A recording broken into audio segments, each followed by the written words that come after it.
আলাইহি ওয়াসাল্লাম ইয়াদখুলুল জান্নাতা আকওয়ামুন আফিদাতুহুম মিসলু আফিদাতুত তাইর। আবু হুরায়রা থেকে বর্ণিত, তিনি বলেন রাসূলুল্লাহ সাল্লাল্লাহু আলাইহি ওয়াসাল্লাম বলেছেন, জান্নাতে এমন অনেক লোক দেখা যাবে তাদের অন্তর পাখির অন্তরের মতো হবে। জান্নাতে যাবে সব পাখির অন্তরের মতো, অর্থাৎ তাদের দিল নরম এবং তারা আল্লাহর উপর ভরসা করে।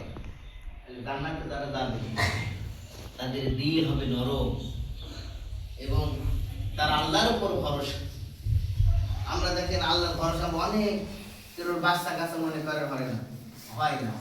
সে কোনো কবিরাজের উপর ভরসা করে, কেউ গাছের উপর, কেউ মাদুরির উপর, কেউ পীর গম চলে গেল, সে পীরের কাছে যায়, সেবাতে পড়ে আছে, মানে আল্লাহর ভরসা শেষ।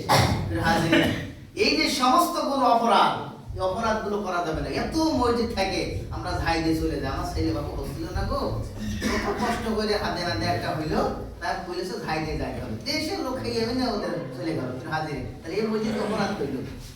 এই যে আমরা যেভাবে যে অপরাধগুলো করছি, সম্মানিত উপস্থিতি, ইব্রাহিম আলাইহিস সালামের ৮০-৯০ বছর বয়সে সন্তান হয়েছে, সে কি আল্লাহর কাছে কোন কান্নাকাটি করেছে?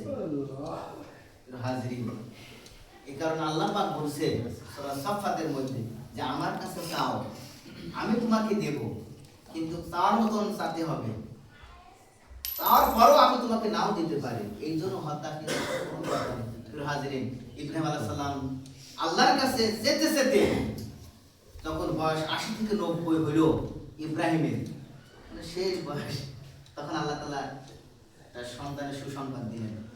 সেই সন্তান হচ্ছে ইসমাইল। হাজিরিন, দেখেন এটা হওয়ার পর আবার তার মেরে ফেলার হুকুম এসেছে, জবাই করতে হবে। হাজিরিন, তাহলে সে আল্লাহর কাছে কিন্তু চেয়েছে রব্বি হাবলি মিনাস সালিহিন। এই আমলটা ইব্রাহিম আলাইহিস সালাম আমার করার তালে আছে, যে আল্লাহ যদি চায় অবশ্যই কিন্তু এক সন্তান দান করবে। তাহলে সমস্ত ভরসা যেতে হবে সব সময় আল্লাহর কাছে। হাজিরিন, কিন্তু ইব্রাহিম তো আল্লাহর কাছে চেয়েছে, আর আমরা এটা বাদ দিতে পিতাকে বলে আর ধরি ভাই এটা করো ওটা করো ওটা করো এটা করলে। হাজিরিন, মানুষের বাড়ি যদি বালা মুসিবত বিপদ আপদ আসে, একটার পর একটা যেটা আসে, সমাজে কিছু কুসংস্কার লোক আছে, কারণ হয়েছে সমস্যা খুব, এই বাড়ি এটা ওটাই ওটাই এটা বিভিন্ন জিনিস শুরু করে দেবে। হাজিরিন, এই যে আমরা যে কুসংস্কারের মধ্যে আসছি, এখান থেকে আমাদের বেরিয়ে আসতে হবে। আমার আপনার বিপদ বালা মুসিবত যা হবে সব আল্লাহর তরফ থেকে হবে। হাজিরিন, এটা জন্মের ৫০,০০০ বছর আগে আমার আপনার তকদির ভাগ্য কিন্তু লেখা হয়। আপনি কি করবেন, আপনি কি খাবেন, আপনি কি করবেন, এটা আপনার আপনার তকদিরে আপনার ভাইকে যদি বিপদ বালা মুসিবত থাকে, এটা হবে, কেউ রেহাই পাবে না। হাজির, এই কারণে সর্ব অবস্থায় ওয়াহুম আলা ইয়াতাওয়াক্কালুন, আল্লাহর উপর তাওয়াক্কুল ভরসা করতে হবে। ভয় ভীতি সব আল্লাহকে দেখে।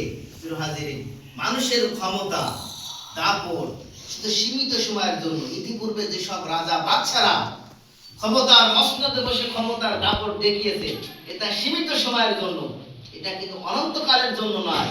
অনন্তকালের ক্ষমতা আল্লাহ সুবহানাহু ওয়া তাআলা দেখাবেন। ইন্না রাব্বিকা বাদশালাশাদীদ, আল্লাহ কাউকে কিন্তু ধরে না, যদি আল্লাহ সুবহানাহু ওয়া তাআলা ধরেন কাউকে কিন্তু ছাড়বে না। প্রিয় হাজিরিন, নমরুদের দিকে শিক্ষা নিতে হবে, ফিরআউনের থেকে আমাদের শিক্ষা নিতে হবে, আবু জাহেলের থেকে শিক্ষা নিতে হবে। তারা তো দুর্ধর্ষ বড়, এ তোমার কি নেতা। প্রিয় হাজিরিন, শেখ হাসিনা আমরা মনে একশো করেছিলাম, তো আল্লাহ এ আর ক্ষমতা ছাড়বে না গো, জানিয়ে বইয়ে দেখে এক করবে। প্রিয় হাজিরিন, আল্লাহ কোনটা কি ঘুরি কি করে দিলে দেখেন। এখন আমরা যারা ক্ষমতায় যাওয়ার জন্য পিড়াপিড়ি শুরু করে দিচ্ছি, যদি কিছু উলট পালট হয় না পারবে তো কি, তার সব ভিন্ন হতে পারে। এই কারণে সর্ব অবস্থা আল্লাহর উপর তাওয়াক্কুল করতে হবে। যায় এই ক্ষমতা এখন আপনার আছে, এটা নাও থাকতে পারে, আরেকজনের যেতে পারে। ক্ষমতা আপনি পেয়েছেন বলে যে রহিম সাত্তার কর্মী দেখেন ধর আর মার রায় তার দেব।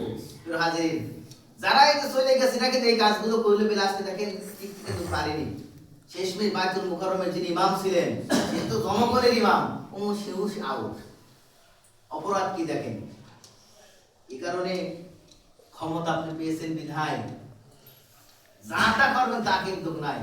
সে সময় আবু জেহেল অনেক ক্ষমতা দেখিয়েছে, ধরেছে, দাঁত ধরেছে,